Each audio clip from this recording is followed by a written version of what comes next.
I have a question now that I would love to hear the church historian speak about first, although then the public servant might also speak about it. And the question is that in our present awareness and in our present conversation, there's a close identification between intense religious faith and politically conservative views.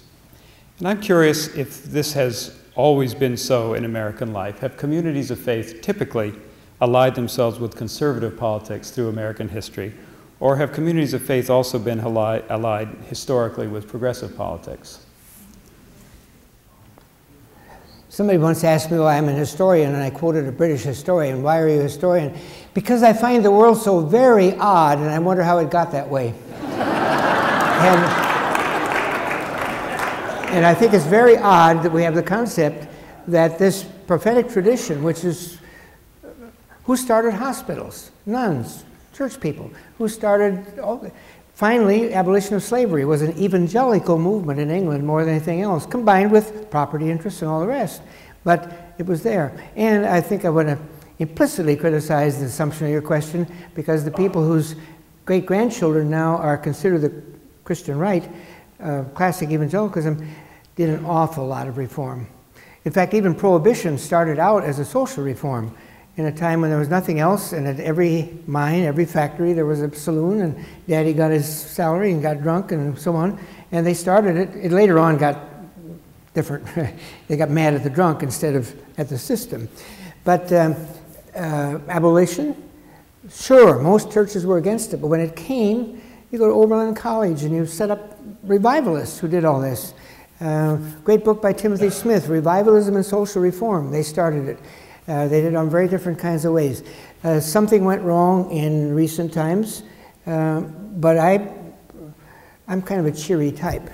And I've been chronicling the growth among evangelicals of the people who are saying, if we go to the Bible, if we go to our roots, if we go to our history, we're going to have dynamite. I'll give an illustration. The environmental movement. 15, 20 years ago, everybody called evangelical was saying it's satanic, it's harmonic convergence, it's paganism and all that stuff. And now they start catching on. I was at Boise State last year, a coalition of religion from Unitarian to evangelical that they came to the university and said, you got to take up a topic like this. I don't think they would have cared if it had only been Unitarians or only evangelicals.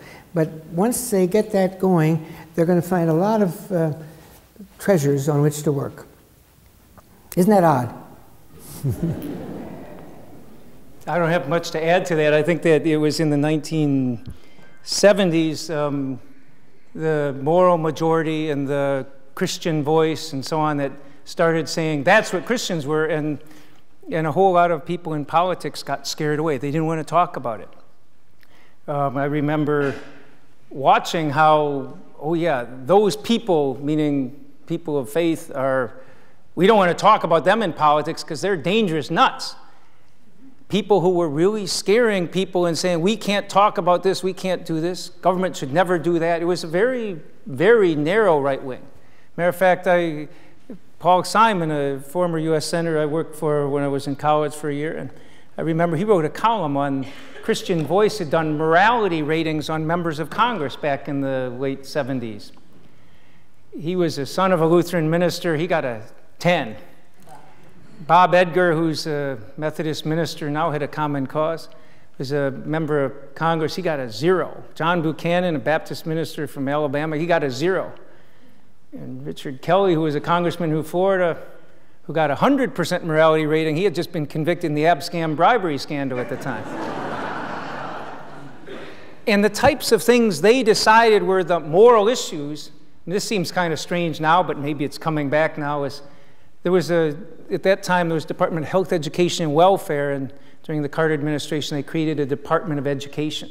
The Christian Voice decided that was immoral because somehow that would get the federal government involved in politics. And calling that immoral is pretty strong language, but that was the issue at the time.